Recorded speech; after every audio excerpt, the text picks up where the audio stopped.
Hello అండి, welcome to my channel. ఎండాకాలం వచ్చేసింది, ఇంకా మామిడికాయల సీజన్.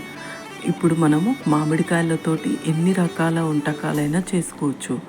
ముందుగా మామిడికాయతోటి మామిడికాయ తొక్కు అంటే ఇన్స్టెంట్గా తొక్కు చేసుకోవచ్చు అనమాట. 5 మినిట్స్లో అయిపోతుంది. అలాగే మామిడికాయ పులిహోర సీజన్ ఉన్నప్పుడే కదా మనం చేసుకుంటాం. ముందుగా మామిడికాయను ఇట్లా తురుముకొని పైన తొక్క తీసేసి తురిమేసేయాలి. తురిమేసిన తర్వాత ఇప్పుడు చూపించిన విధంగా పక్కన పెట్టేసుకోవాలి. 2 మామిడికాయలు తురుముకున్నాను. ఒక మామిడికాయనేమో తొక్కుకి, ఇంకొకటేమో పులిహోరకి. ఇప్పుడు మనము పోపు రెడీ చేసుకుందాము.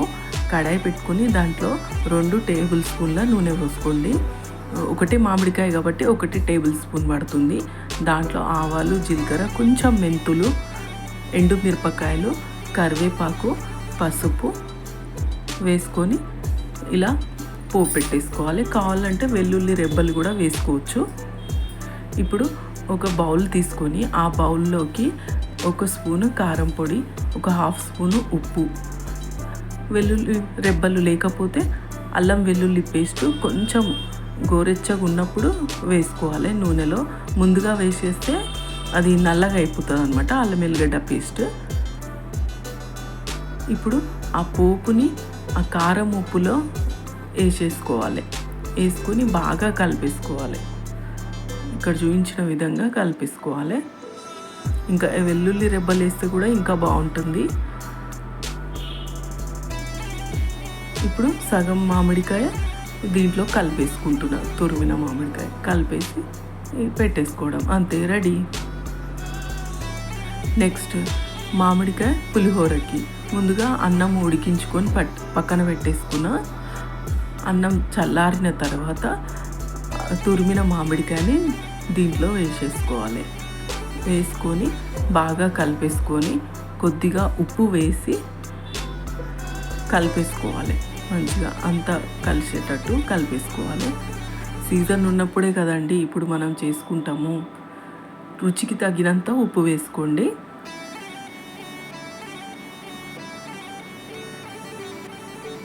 ఇలా బాగా కలుపుకోవాలి. అన్నంకి పట్టేటట్టు బాగా కలుపుకోవాలి. దీన్ని ఇంకో విధానం కూడా ఉంది, చెప్తాను. ఇప్పుడు పోపుకి మనము పచ్చిమిరపకాయలు వేసుకుంటాము. ఒక 5-6 పచ్చిమిరపకాయలు మధ్యలోకి 2 ముక్కల్లా కట్ చేసుకోవాలి. పొడుగుగా 2 ముక్కల్లా కట్ చేసుకొని పక్కన పెట్టేసుకోవాలి. ఇప్పుడు నూనె పోసుకుంటున్నాను. అదే కడాయిలో ఒక 4 టేబుల్ స్పూన్ల నూనె, ఆవాలు,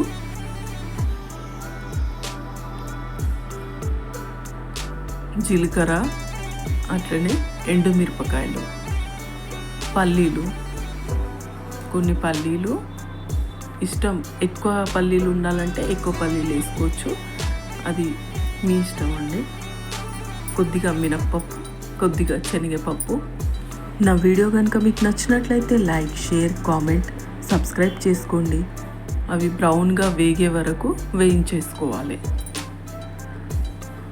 అవి వేగాక మనం కట్ చేసి పెట్టుకున్నాం కదా పచ్చిమిరపకాయలు, ఆ పచ్చిమిరపకాయలు కూడా వేసుకొని కొద్దిగా వేగే వరకు ఉంచి స్టవ్ ఆఫ్ చేసేయాలి. స్టవ్ ఆఫ్ చేసిన తర్వాత కరివేపాకు, కొద్దిగా పసుపు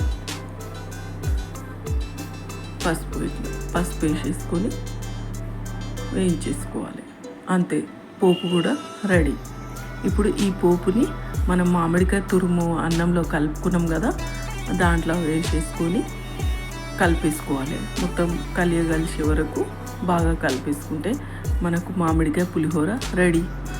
ఇది ఇంకో మెథడ్లో కూడా చేసుకోవచ్చు అండి. ముందుగా అన్నంలో మామిడికాయ తురుము కలిపినాం కదా, అలా కలుపుకోకుండా పోపులో కూడా కొంచెం పోపు అంతా రెడీ అయిన తర్వాత కొంచెం గోరెచ్చగా ఉన్నప్పుడు ఆ తురుముని పోపులో వేసుకొని కొంచెం వేగాక, పచ్చివాసన పోయే వరకు వేగాక ఈ వైట్ రైస్లో కలిపేసుకొని బాగా కలిపేసుకోవాలి. అంతే, పులిహోర రెడీ.